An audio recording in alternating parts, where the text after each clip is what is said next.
Bharat Ratna doctor Babasaheb आंबेडकरांच्या पुतळ्याला त्या ठिकाणी हार घातला आणि त्यानंतर सगळ्यांची चर्चा करून तो जमाव तिथनं गेला।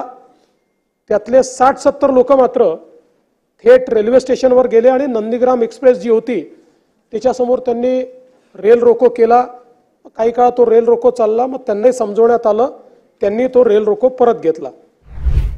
11 डिसेंबरला म्हणजे दुसऱ्या दिवशी ठरल्याप्रमाणे 7-8 ठिकाणी हा चक्का जाम आंदोलन सुरू झालं, शांततेत सुरू होतं आणि त्यातल्या 7 वेगवेगळ्या डेलिगेशन्सनी एक एक करून जिल्हाधिकाऱ्यांना भेटून शांतपणे आपली निवेदनं दिली। ही घटना इतकी सिरियस होती की त्यामुळे व्यापाऱ्यांनी स्वतः त्या ठिकाणी बंद पाळलेला होता, कुठलंही दुकान उघडं नव्हतं।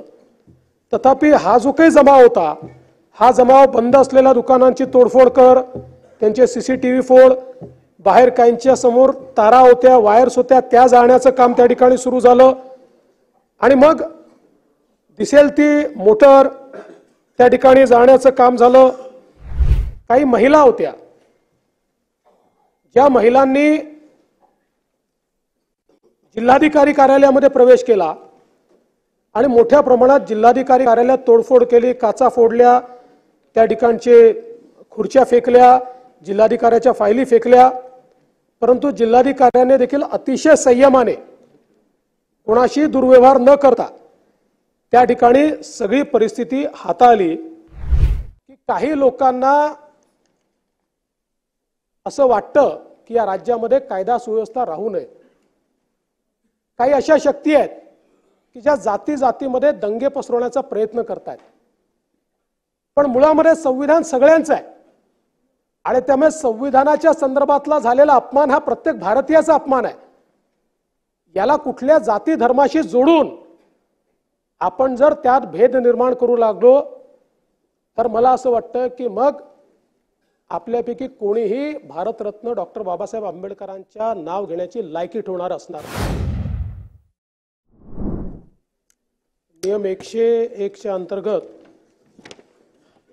परभणी येथे भारतरत्न डॉक्टर बाबासाहेब आंबेडकर यांच्या पुतळ्यासमोरील संविधानाची जी काही प्रत आहे त्या शिल्पाला ज्या प्रकारे त्या ठिकाणी नुकसान पोहोचवण्यात आलं, तोडण्यात आलं आणि त्यानंतर उद्भवलेली परिस्थिती आणि त्याच वेळी बीड येथील मसाजोग या ठिकाणी झालेली जी काही निगृढ हत्या आहे, या दोन विषयांवर अल्पकालीन चर्चा या सभागृहामध्ये करण्यात आली।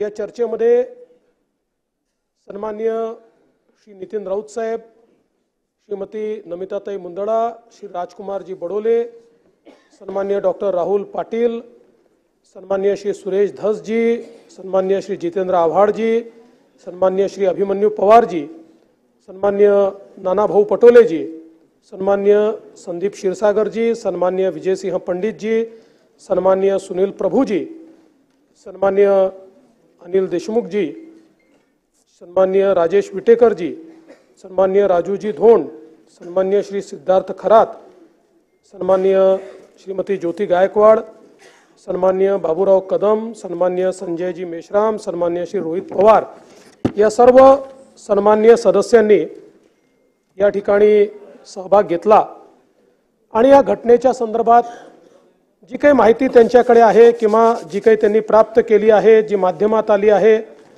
त्यातनं जे काही प्रश्न उपस्थित झाले आहेत, अशा सगळ्या बाबींवर या ठिकाणी एक सविस्तर अशा प्रकारची चर्चा केली।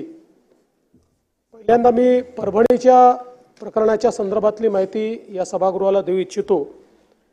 परभणीमध्ये आपल्याला कल्पना आहे की साधारणपणे दिनांक 10/12/2024 ला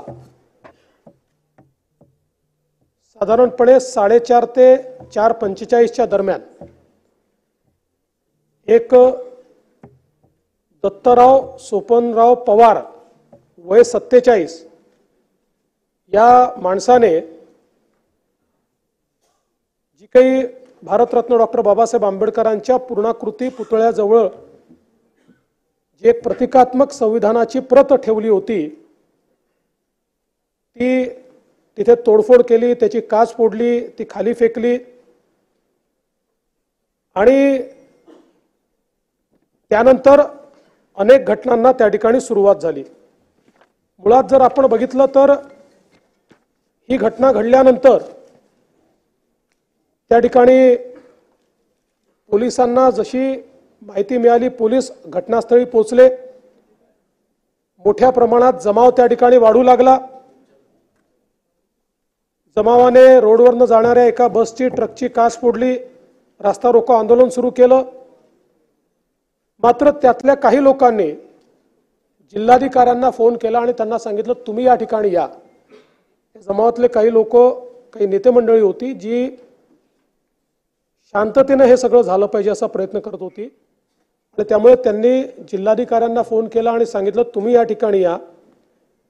जिल्हाधिकारी आले, जिल्हाधिकाऱ्यांनी त्या ठिकाणी चर्चा केली, भारतरत्न डॉक्टर बाबासाहेब आंबेडकरांच्या पुतळ्याला त्या ठिकाणी हार घातला आणि त्यानंतर सगळ्यांची चर्चा करून तो जमाव तिथनं गेला। त्यातले 60-70 लोक मात्र थेट रेल्वे स्टेशनवर गेले आणि नंदीग्राम एक्सप्रेस जी होती त्याच्यासमोर त्यांनी रेल रोको केला। काही काळ तो रेल रोको चालला, मग त्यांनाही समजवण्यात आलं, त्यांनी तो रेल रोको परत घेतला। दरम्यानच्या काळामध्ये काही संघटनांनी दुसऱ्या दिवशीचा परभणी शहर आणि जिल्हा बंद अशा प्रकारचा एक बंद पुकारला आणि हा बंद पुकारल्यानंतर हा शांततेत व्हावा म्हणून या सगळ्या संघटनांना पोलिसांनी शांतता मीटिंगला पाचारण केलं। जवळपास 70 ते 80 विविध संघटनांचे कार्यकर्ते या शांतता मीटिंगला हजर होते आणि त्याच्यामध्ये जागा ठरल्या, कुठे कार्यक्रम होतील, कुठे रास्ता रोको होईल, कशा प्रकारे निवेदन दिलं जाईल, त्या हिशोबाने पोलिसांनी देखील 19 फिक्स पॉइंट तयार केले आणि त्यानंतर 11 डिसेंबरला म्हणजे दुसऱ्या दिवशी ठरल्याप्रमाणे 7-8 ठिकाणी हा चक्का जाम आंदोलन सुरू झालं, शांततेचं सुरू होतं आणि त्यातल्या 7 वेगवेगळ्या डेलिगेशन्सनी एक एक करून जिल्हाधिकाऱ्यांना भेटून शांतपणे आपली निवेदनं दिली आणि हा कार्यक्रम सुरू होता।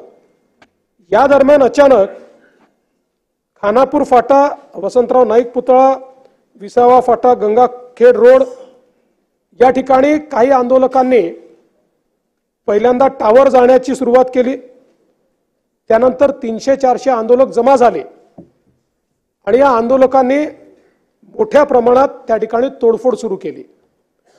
मुळामध्ये ही घटना इतकी सिरियस होती की त्यामुळे व्यापाऱ्यांनी स्वतः त्या ठिकाणी बंद पाळलेला होता, कुठलंही दुकान उघडं नव्हतं। तथापि हा जो काही जमाव होता, हा जमाव बंद असलेल्या दुकानांची तोडफोड कर, त्यांचे CCTV फोड, बाहेर काहींच्या समोर तारा होत्या, वायर्स होत्या, त्या जाळण्याचं काम त्या ठिकाणी सुरू झालं आणि मग दिसेल ती मोटर त्या ठिकाणी जाळण्याचं काम झालं। मोठ्या प्रमाणात वेगवेगळ्या ज्या काही त्या ठिकाणी गाड्या होत्या त्या गाड्या जाळण्याचं काम झालं आणि हे सुरू असताना मग मात्र ही तोडफोड सुरू असताना पोलिसांनी तात्काळ त्या ठिकाणी 12 वाजता परभणीमध्ये आता जो काही नवीन कलम आहे 163 भाग नाग त्यानुसार जमावबंदी घोषित केली। पण याची उग्रता वाढत होती। ती उग्रता वाढत असताना पोलिसांनी त्या ठिकाणी अश्रुधुराचा वापर केला, लाठीचार्ज देखील त्या ठिकाणी केला आणि सगळ्यांना पांगवण्याचा प्रयत्न केला। यावेळी काही महिला होत्या, ज्या महिलांनी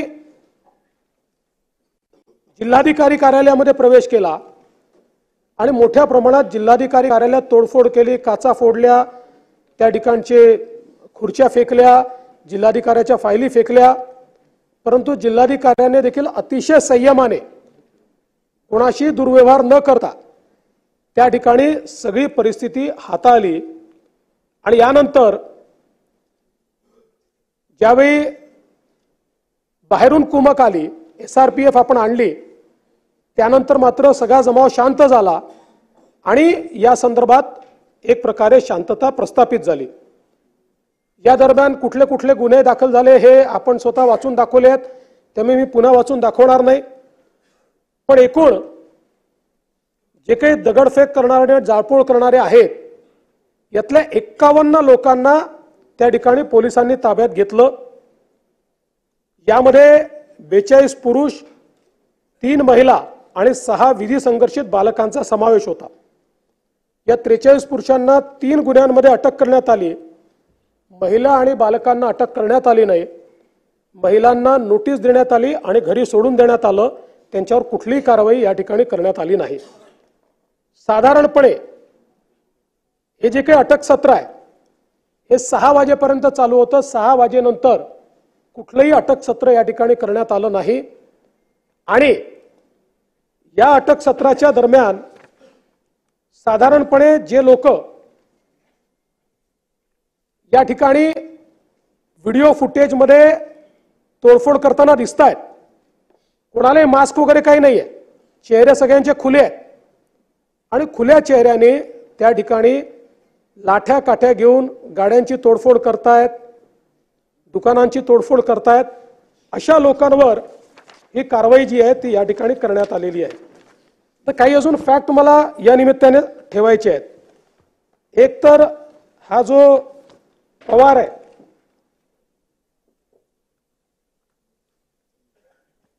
जो काही आरोपी आहे, हा आरोपी मनोरुग्ण आहे। 2012 पासून त्याच्यावर ट्रीटमेंट चाललेली आहे आणि त्या दिवशी खरं म्हणजे त्याचा रिपोर्ट माझ्याकडे आहे। हा खरंच मनोरुग्ण आहे की नाही याच्याकरता 4 डॉक्टरची समिती तयार करण्यात आली होती आणि या 4 डॉक्टरच्या समितीमध्ये हे सगळे सायकियाट्री विभागाचे 4ही डॉक्टर आहेत। एक त्यातले हेड ऑफ द डिपार्टमेंट आहेत। त्यांनी जो काही याच्या संदर्भातले याचे कागदपत्र आणि याची टेस्ट घेऊन जो रिपोर्ट दिला आहे त्यात त्यांनी रिपोर्ट दिलेला आहे की as per serial mental status examination observation and available previous treatment record it can be referred that he has a mental illness, psychotic illness vis-a-vis mood disorder, is on treatment for the same. He has understood the meaning of the wrongful act and he has realized the consequences of the wrongful act. He needs to take regular treatment of psychiatrist. त्यात पुढे त्यांनी हे म्हटलंय की he has been seeking treatment for behavioral issues and alcohol use from Parbhani and Akola based on psychiatrist since 2012. He is aware of his mental illness and seeking help for the same. He has expressed feeling of guilt, hopelessness, death wishes intermittently in reaction to the current life event. त्यामुळे मुळातच पहिल्यांदा तर मी या ठिकाणी सांगू इच्छितो की ही जी काही एक कॉन्स्पिरसी थिअरी तयार करण्यात येते की सकल हिंदू समाजाचा मोर्चा झाला आणि मग त्या मोर्चात काहीतरी संविधानाच्या विरुद्ध बोललं गेलं आणि मग त्याच्यातनं अशा प्रकारची घटना झाली, म्हणून ते देखील या ठिकाणी स्पष्ट झालं पाहिजे। सकल हिंदू समाजाचा मोर्चा झाला होता 11:10 ते 12:35 आणि या मोर्चामध्ये कोण होत त्याच दिवशी, त्याच्यानंतर 5 तासांनी घटना झाली आहे। हा जो व्यक्ती आहे हा या मोर्चात नाही, हा आपल्या बहिणीच्या घरून तिथे आलाय आणि या मोर्चामध्ये कोण कोण उपस्थित होते? आमदार राहुल पाटील आपण उपस्थित होतात, स्वतः राहुल पाटील उपस्थित होते, आपले उभाठा आपल्या शिंदे गटाचे आनंद भरोसे, सुभाष जावळे, मराठा समन्वयक उपस्थित होते। याच्यामध्ये केवळ राहुल पाटील या ठिकाणी सांगतील याच्यामध्ये केवळ आणि केवळ बांगलादेशातल्या हिंदूंच्या संदर्भात, बांगलादेशातल्या अल्पसंख्याकांच्या संदर्भात मागणी करण्यात आली। कुठल्याही राजकीय नेत्याने त्या ठिकाणी भाषण केलं नाही, केवळ साधू संतांनी भाषण केलं। भारताच्या संविधानाच्या संदर्भात एक शब्द देखील त्याच्यामध्ये बोलण्यात आला नाही। सर्वपक्षीय लोक त्या ठिकाणी होते। त्यामुळे ही कॉन्स्पिरसी थिअरी तयार करणं म्हणजे एक प्रकारे समाजात तेढ निर्माण करण्याचा प्रयत्न करणं आहे। ही कुठेही हिंदू विरुद्ध दलित अशा प्रकारची दंगल नाही। आणि हे जे काही संविधान भारताचं आहे हे आपल्या सगळ्यांचं आहे। त्यामुळे संविधानाचा अपमान करणारा कुठल्या जातीचा, धर्माचा, पंथाचा असेल, त्याच्या जाती धर्म पंथाकडे न पाहता त्याच्यावर जी काही कडक कारवाई करता येईल ती कारवाई केली पाहिजे, हे अत्यंत महत्त्वाचं आहे। आणि म्हणून या संदर्भात पहिल्यांदा तर ही कारवाई कुठल्याही जाती द्वेषातनं तयार झालेली नाही, कुठल्याही कॉन्स्पिरसीतनं अशा प्रकारे घटना घडलेली नाही, तर एका मनोरुग्णाने अशा प्रकारची घटना करून एक प्रकारे शहराचं स्वास्थ्य पूर्ण खराब केलेलं आहे। आता याच्यामध्ये एक अजून डिफरन्सिएशन केलं पाहिजे की या ठिकाणी बहुतांश आंदोलक, बहुतांश हे शांततेने आंदोलन करत होते। ज्या प्रकारे भारतरत्न डॉक्टर बाबासाहेब आंबेडकरांना अपेक्षित आहे त्याप्रमाणे पूर्ण प्रशासनाला सहकार्य करून त्यांनी ते आंदोलन केलं। हे हजारो लोक होते, 200-300 लोक केवळ असे होते की ज्यांनी या आंदोलनाला पूर्णपणे गालबोट लावलं आणि समोरून कुठलाही फोर्स नाहीये, परंतु कुठल्या तरी उद्वेगानं त्या ठिकाणी मोठ्या प्रमाणात तोडफोड झाली। आणि म्हणून ही जी कारवाई आहे आता ती अधिकची झाली आहे का याच्यावर मी येणार आहे। पण एक गोष्ट या सभागृहाने देखील लक्षात घेतली पाहिजे की जर बहुतांश लोक शांततेनं त्या ठिकाणी आंदोलन करत असतील तो राईटफुल अधिकार आहे। अशा वेळी जर काही लोक तोडफोड करत असतील तर आपल्याला ठरवायचं आहे की अशा प्रकारचा लॉलेसनेस आपण मान्य केला पाहिजे का। एक कोणीतरी मनोरुग्ण अशा प्रकारची कारवाई करतो आणि त्याच्यानंतर आपण बघा लोकांचं नुकसान किती झालंय। या ठिकाणी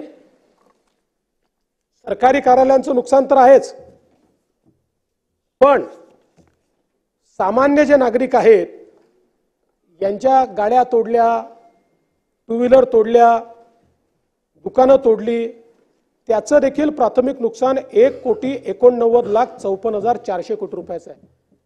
या लोकांचा काही संबंध नाही आहे या घटनेशी, पण त्यांचं अशा प्रकारे नुकसान हे या ठिकाणी करण्यात आलेलं आहे। पण हे सगळं होत असताना एक विषय सातत्याने या ठिकाणी आला, कोम्बिंग ऑपरेशनच्या संदर्भात।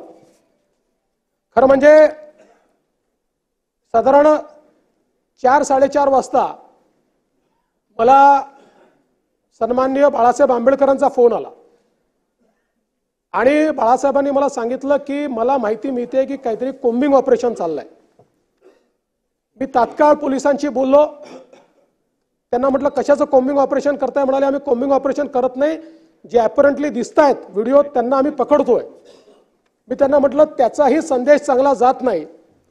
त्यानंतर आयजींचं, माझं आणि बाळासाहेब आंबेडकरांचं एकत्रित बोलणं झालं आणि 6 वाजेनंतर कुठल्याही वस्तीमध्ये कोणीही गेलेलं नाही। 6 वाजेनंतर कोणाला अटक देखील केलेली नाही। त्याच्यामुळे अशा प्रकारचं कोम्बिंग ऑपरेशन करण्यात आलंय हे काही योग्य नाही किंवा हे वस्तुस्थितीला धरून नाही। मात्र यामध्ये एक तक्रार ही आलेली आहे की पोलीस निरीक्षक अशोक घोरबांड यांनी वाजवीपेक्षा जास्त या ठिकाणी बळाचा वापर केला किंवा रॅशली बळाचा वापर केला। निश्चितपणे याची चौकशी केली जाईल आणि चौकशी होतपर्यंत अशोक घोरबांड यांना त्या ठिकाणी सस्पेंड केलं जाईल आणि त्यांना सस्पेंड करून याची चौकशी पूर्णपणे केली जाईल की त्यांनी वाजवीपेक्षा अधिक अशा प्रकारचा या ठिकाणी बळाचा वापर केला आहे का। दुसरा एक मुद्दा या ठिकाणी आला, वत्सलाबाई मानवते या महिलेला मारहाण करण्यात आली। मुळामध्ये ही जर घटना आपण बघितली तर या ज्या आमच्या भगिनी आहेत वत्सलाबाई, या हायपर ॲग्रेसिव्ह होत्या आणि त्या ॲग्रेशन मध्ये त्यांनी आपल्या एका महिला कॉन्स्टेबलवर हल्ला केला। त्याचे सर्व साक्षी पुरावे आहेत आणि त्या महिला कॉन्स्टेबल ॲडमिट आहेत आणि त्याही मागासवर्गीय भटक्या विमुक्त आहेत। म्हणजे आपण पोलिसांची जात पाहत नाही। आणि त्याच्यानंतर तो हल्ला झाल्यानंतर शेवटी अशा प्रकारे जर कोणी मोठ्या प्रमाणात आक्रमक होत असेल तर पोलिसांना, महिला पोलीस होत्या, त्यांना जबरदस्ती उचलून गाडीत बसवून न्यावं लागलं। कारण पोलिसांवरच जर हल्ला झाला तर पोलिसांनी इतरांची सुरक्षा कशी करायची, आणि म्हणून या संदर्भात निश्चितपणे मला असं वाटतं की ही जी काही बाब आहे ती अत्यंत महत्त्वाची आहे।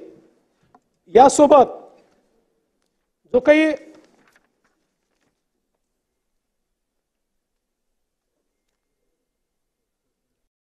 एक आंदोलक आहेत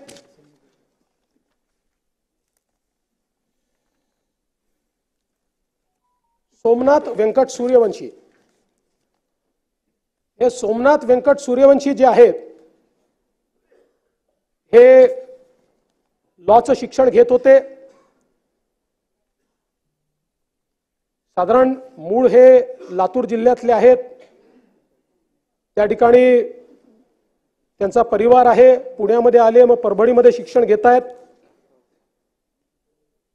यांच्या सूर्यवंशींच्या संदर्भात वस्तुस्थिती अशी आहे की ज्यावेळी सगळी जाळपोळ चालू होती त्यावेळी जाळपोळीच्या व्हिडिओमध्ये जी मंडळी दिसतात त्यांना अटक करण्यात आली, त्यात सूर्यवंशींना अटक करण्यात आली होती। त्यानंतर 2 वेळा मॅजिस्ट्रेट पुढे त्यांना उभं करण्यात आलं। मॅजिस्ट्रेटने लिहिलेलं माझ्याकडे जो काही ऑर्डर पास करतात त्या ऑर्डरची कॉपी आहे ती मी आपल्याला देतो। दोन्ही वेळा मॅजिस्ट्रेटने त्यांना क्लिअर कट विचारलेलं आहे की पोलिसांनी कुठला 3rd डिग्रीचा वापर केला आहे का, पोलिसांनी तुम्हाला मारहाण केली आहे का। त्यांनी सांगितलं कुठली मारहाण मला झालेली नाही। ते पूर्ण वेळ पोलीस कस्टडीत असतानाचे व्हिडिओ फुटेज उपलब्ध आहेत, अनएडिटेड 100%। त्या पूर्ण व्हिडिओ फुटेजमध्ये कुठेही त्यांना मारहाण केल्याचं दिसत नाही। आणि आपण पोस्टमॉर्टम रिपोर्टचं पहिलं पान सगळ्यांनी वाचलं, पण त्यासोबत त्यांची जी मेडिकल एक्झामिनेशन आहे त्या मेडिकल एक्झामिनेशन मध्ये लिहिलेलं आहे की त्यांना COPD म्हणजे श्वसनाचा दुर्धर आजार आहे आणि ब्रेथलेसनेस आहे, असं त्यांच्या मेडिकल एक्झामिनेशन मध्ये लिहिलेलं आहे। दुसरं, त्यांच्या मेडिकल एक्झामिनेशन मध्ये त्यांच्या ज्या जुना जखमा आहेत त्याचा देखील उल्लेख आहे। त्यांचा इथला बोन तुटलेला होता, तो जुना होता, त्यांनी सांगितलं त्याचा देखील उल्लेख हा त्याच्यामध्ये आहे। पोलीस कस्टडीतनं ज्यावेळेस ते MCR मध्ये गेले त्यावेळेस MCR मध्ये जेलमध्ये असताना सकाळच्या वेळी त्यांना जळजळत आहे म्हणून त्यांचा जो एक कैदी होता त्याने तक्रार केली। ती तक्रार केल्यानंतर त्यांना हॉस्पिटलमध्ये नेलं आणि हॉस्पिटलमध्ये नेल्यानंतर त्यांना मृत घोषित केलं। या संपूर्ण प्रकरणामध्ये अनेक शंका या तयार झालेल्या आहेत। पहिल्यांदा तर जरी त्या सगळ्या प्रकरणातले ते आरोपी असले तरी देखील गरीब समाजाचे आहेत, वडार समाजाचे आहेत, मागासवर्गीय आहेत आणि म्हणून पैशाने काही कोणाचा जीव परत येत नाही। तथापि त्यांच्या कुटुंबाला 10 लाख रुपयाची मदत ही राज्य सरकारच्या वतीने केली जाईल।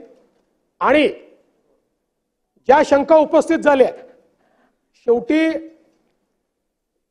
शंका जर उपस्थित झाल्या असतील तर त्याचं निरसन झालं पाहिजे, केवळ एकतर्फी होऊन चालणार नाही।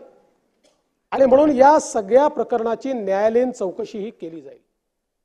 आणि ही करत असताना नानाभाऊ आपल्यालाही सांगतो आणि नितीन राऊत साहेब आपल्यालाही सांगतो, 1998 नंतर माननीय उच्च न्यायालयाने निर्णय घेतला की न्यायालयीन चौकशी करता आम्ही सिटिंग जज देणार नाही. आपण त्यांना पत्र पाठवतो, ते रिटायर्ड जजची नावं पाठवतात, त्याच्यावरच आपण न्यायालयीन चौकशी करतो. तशा प्रकारे जे काही संशय याच्यात तयार झालेले आहेत त्या संशयाच्या संदर्भातली न्यायालयीन चौकशी ही निश्चितपणे केली जाईल. माझी या माध्यमातनं सगळ्यांना अपील आहे की काही लोकांना असं वाटतं की या राज्यामध्ये कायदा सुव्यवस्था राहू नये.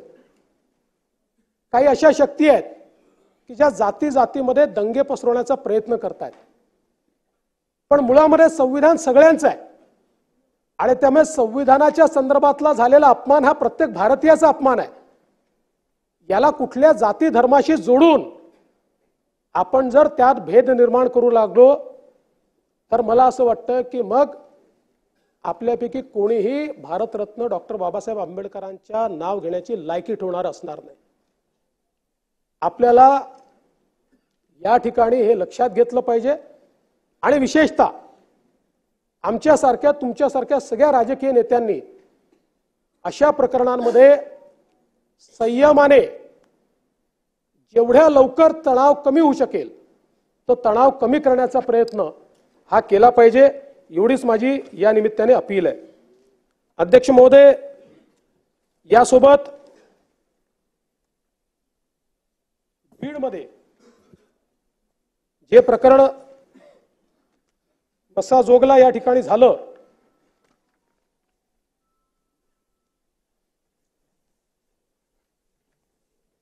ते प्रकरण अत्यंत गंभीर आहे.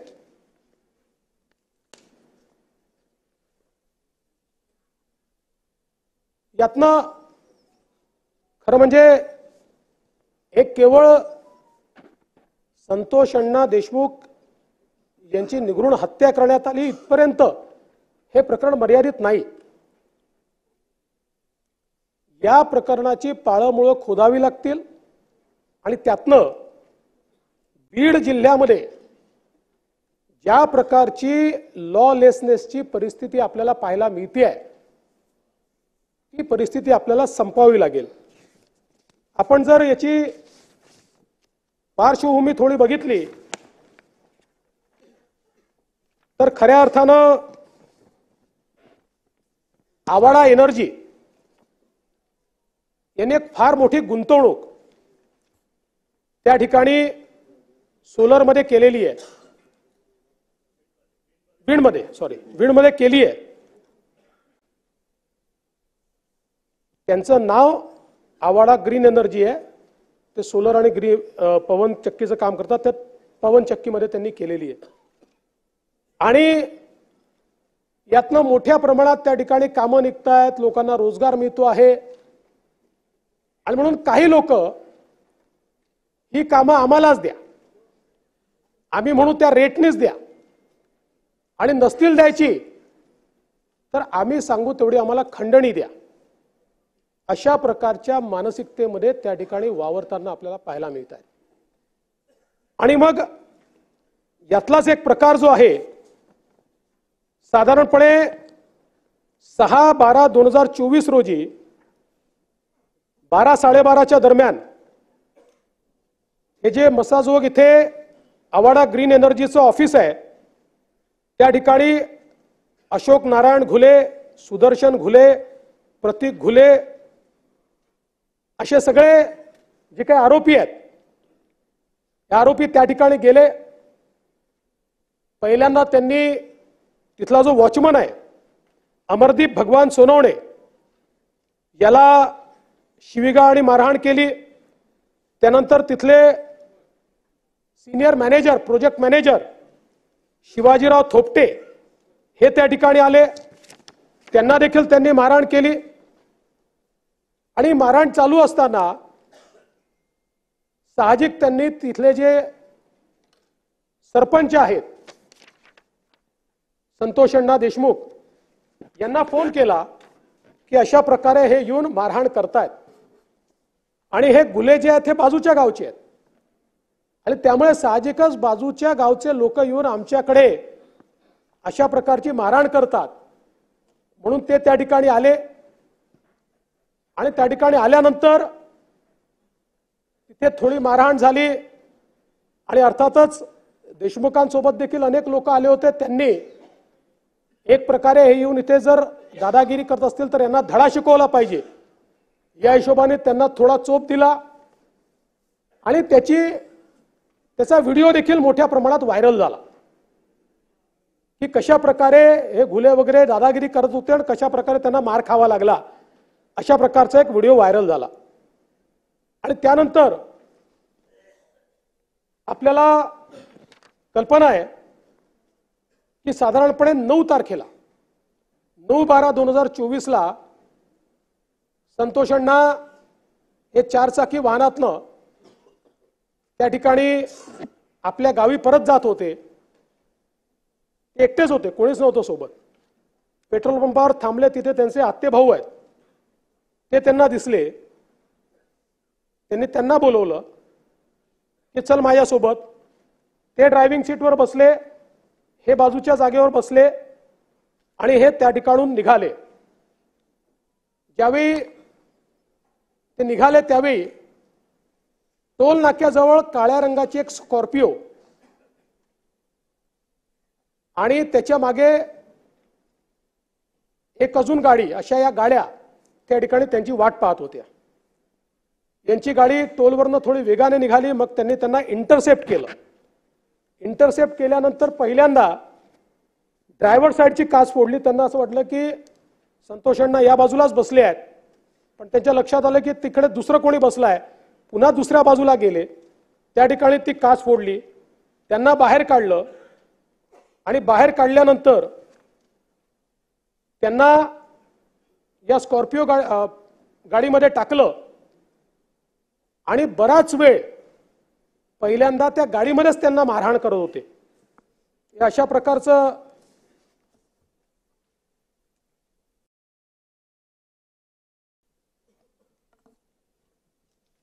अशा प्रकारच्या तारा होत्या की ज्या तारांच्या अशा त्या गुंडाळून आणि जे पाठीवर सगळे व्रण दिसत आहेत ते याचे व्रण आहेत. याने त्यांना प्रचंड मोठ्या प्रमाणात त्या ठिकाणी मारहाण करण्यात आली. त्याच्यानंतर पुढे त्यांना उतरवून मारहाण करण्यात आली आणि ज्यावेळी असं लक्षात आलं की आता हे जिवंत नाहीत त्यावेळी त्यांना सोडून हे सगळे लोक पळाले. आता या सगळ्या याच्यात सातत्याने सरपंचांचा भाऊ हा घुले यांच्या संपर्कात होता आणि तो घुले त्यांना सारखा सांगायचा 20 मिनिटात सोडतोय, 15 मिनिटात सोडतोय. अशा प्रकारे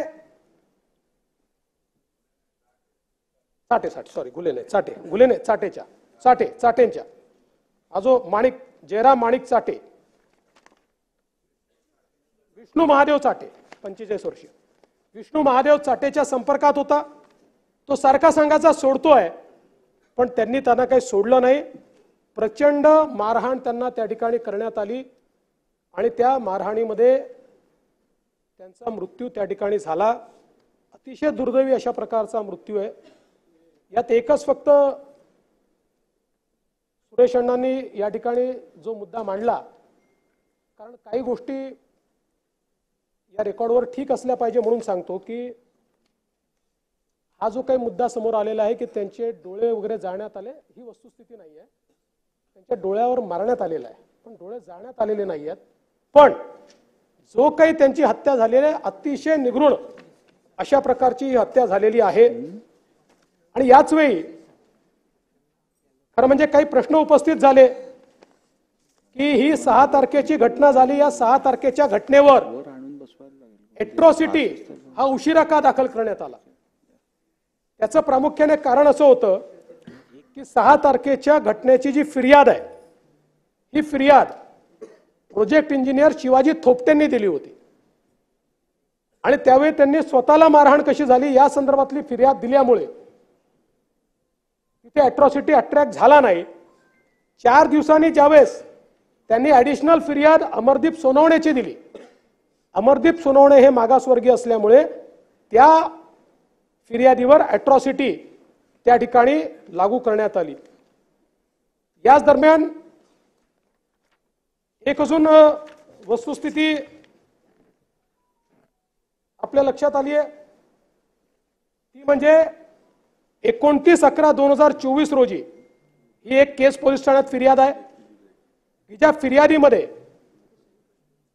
असं म्हटलंय की सुनील केंदू शिंदे हे मस्साजोग येथील आवादा एनर्जी प्रकल्पाच्या कार्यालयात हजर असताना त्यांचा मोबाईल क्रमांक जो काही असेल वर विष्णू चाटे याच्या मोबाईल क्रमांक जो काही असेल यावरून वाल्मिक कराड याने प्रकल्पाचे काम बंद करण्याबाबतची धमकी दिली. तसेच दुपारी 14:30 सुदर्शन घुले याने कार्यालयात येऊन काम बंद करण्याबाबत धमकी दिली व काही दिवसापूर्वी Shivaji Thopte project senior manager यांना वाल्मिक कराड याने परळी येथे बोलवून आवादा कंपनीचे काम बंद करा अन्यथा 2 करोड रुपये देऊन काम चालू ठेवा असे सांगितले व वेळोवेळी विविध लोकांचे मोबाईलवरून प्रत्यक्ष अप्रत्यक्षरित्या प्रकल्पाचे काम बंद न ठेवल्यास मारहाण करण्याच्या व जीवे मारण्याच्या धमक्या दिल्या. हा गुन्हा आधी घडलेला आहे, त्यानंतर हा गुन्हा घडलेला आहे. मात्र या संपूर्ण प्रकरणामध्ये या दोन्ही गुन्ह्यांचा काय संबंध आहे याची चौकशी आपण करतोय. मी या निमित्ताने या सभागृहाला आश्वस्त करू इच्छितो, हा जो काही गुन्हा घडलाय याचा मास्टर माइंड कोणीही असला तरी त्याच्यावर कारवाई केलीच जाईल. आपण वारंवार वाल्मिक कराडचं नाव घेतलं म्हणून नाव घेऊन सांगतो की या गुन्ह्यामध्ये एका गुन्ह्यात तर त्याचा पुरावा दिसतोच आहे, त्याच्यावर कारवाई होणारच आहे. पण याही गुन्ह्यामध्ये जर वाल्मिक कराड बद्दलचे पुरावे असतील तर तो कोण आहे, कुठल्या पक्षाचा आहे, कोणाकोणासोबत फोटो आहे, सगळ्यांसोबतच आहे. आमच्यासोबत आहे, यांच्यासोबत आहे, पवार साहेबांसोबत आहे, सगळ्यांसोबत आहे. कोणासोबत फोटो आहे याचा विचार न करता कारवाई केली जाईल. कारण मी काल देखील बोललो, ज्या प्रकारे बीड जिल्ह्यामध्ये अराजकाचं राज्य तयार करण्याचा प्रयत्न होतोय आणि विशेषतः काही सदस्यांनी सांगितलं, सुरेश अण्णांनी देखील सांगितलं, कोणावरही 307 लावायच्या, कोणावरही वेगवेगळ्या केसेस लावायच्या. मला असं वाटतं की अतिशय चुकीचं या ठिकाणी घडतं आहे आणि पोलीस प्रशासनाची जबाबदारीच आहे. मी काल देखील डीजींना सांगितलं की याचा दोष हा पोलीस प्रशासनाचा देखील आहे. पोलिसांनी देखील एखाद्यावर जर एखादी आपण फिर्याद नोंदवतोय तर त्याची वस्तुस्थिती काय आहे, मग इकडे फिर्यादी नोंदवायच्या आणि मग तिकडे बेसमरी करायची आणि मग मध्यंतरीच्या काळामध्ये हे सगळे निर्धावलेले अशा प्रकारचं काम करताना आपल्याला पाहायला मिळतात. हे यापुढे सहन केलं जाणार नाही. मी या सभागृहाला आश्वस्त करतो, या बीड जिल्ह्यामध्ये अशा प्रकारच्या क्रिमिनल ऍक्टिव्हिटी करणारे जे कोणी असतील यांची पाळंमुळं आम्ही खणून काढू आणि यांच्यावर तर मी सांगितलेलं आहे, कारण सगळ्यांवर गुन्हे आहेत, त्यामुळे 302 वगैरे सगळं तर लागेलच. पण सोबत यांच्या सोबत काम करणारे जेवढे लोक आहेत वेगवेगळ्या गुन्ह्यांमध्ये, हे सगळे एकत्रितपणे मकोकाच्या गुन्ह्याला पात्र होतात. त्यामुळे यांच्यावर मकोका देखील या ठिकाणी लावण्यात येईल. दुरान्वयानेही जे जे लोक या गुन्ह्यामध्ये प्रत्यक्षपणे किंवा या गुन्ह्याला एड करतायत अशा प्रकारचं निष्पन्न झालं, त्यांनाही संघटित गुन्हेगारीचा भाग समजून त्यांनाही मोकामध्ये टाकण्यात येईल. आणि बीड जिल्ह्यामध्ये वाळू माफिया, बीड जिल्ह्यामध्ये या ठिकाणी वेगवेगळ्या उद्योगांना त्रास देणारे अशा प्रकारचे जे लोक आहेत, भूमाफिया पण असतील, एक मोहीम हातामध्ये घेऊन या सर्व लोकांवर संघटित गुन्हेगारीच्या अंतर्गत त्या ठिकाणी कारवाई करण्यात येईल। आणि हे जे सगळं प्रकरण आहे, या प्रकरणामध्ये दोन प्रकारची चौकशी आम्ही करणार आहोत।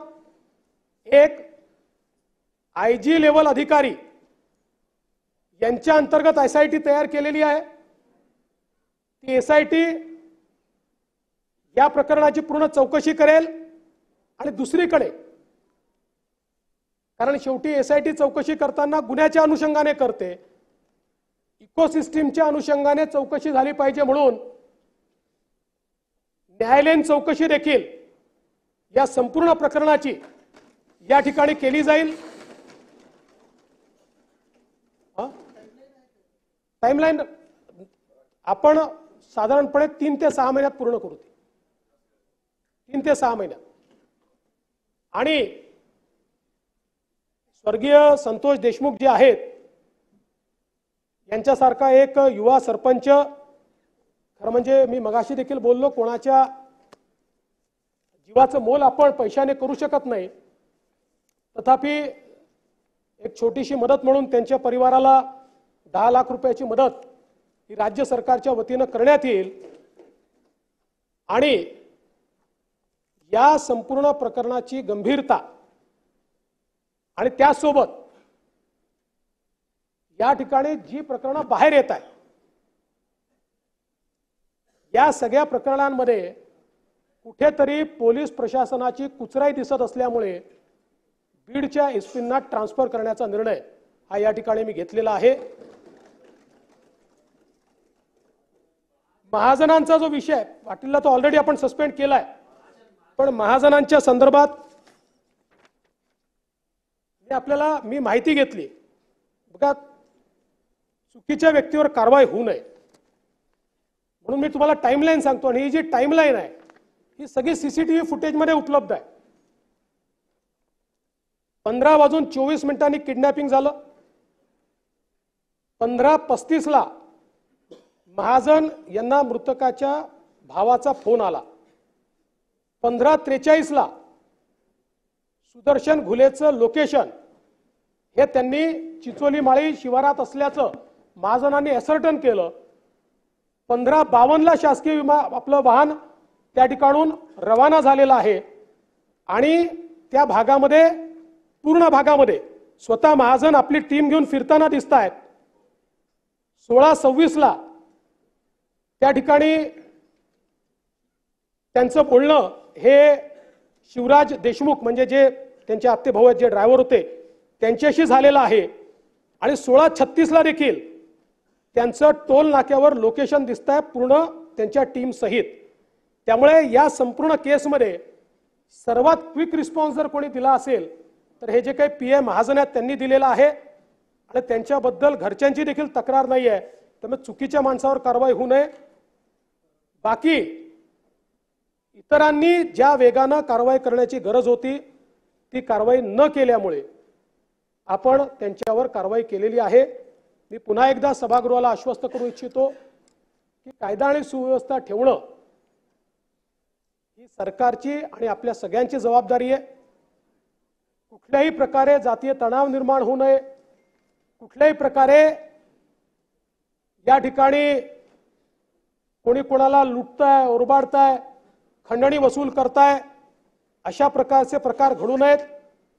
या दृष्टीनं पुढच्या काळामध्ये देखील पोलीस विभागाला तत्परतेने कारवाई करण्याकरता या ठिकाणी सांगितलं जाईल।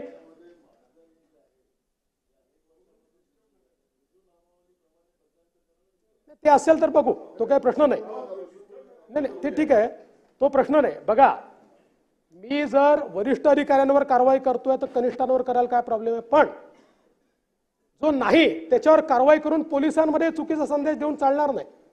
पोलिसांचे मॉरल ठेवावं लागतं, हा फोर्स आहे। या फोर्समध्ये जर कोणी ठीक काम करत असेल त्याला तुम्ही केवळ जनभावने करता किंवा एखाद्या गोष्टी करता विक्टिमाइज केलं तर पोलिसही मग काम करणार नाहीत, ते हात झटकतील. आणि म्हणून निश्चितपणे आपण जे सांगितलं त्या सगळ्या गोष्टींकडे आपण लक्ष देऊ आणि या सगळ्या प्रकरणांमध्ये गांभीर्याने या ठिकाणी शासनाने दखल घेतली आहे, त्याच्यावर शासन कारवाई करेल एवढंच या निमित्ताने सांगतो.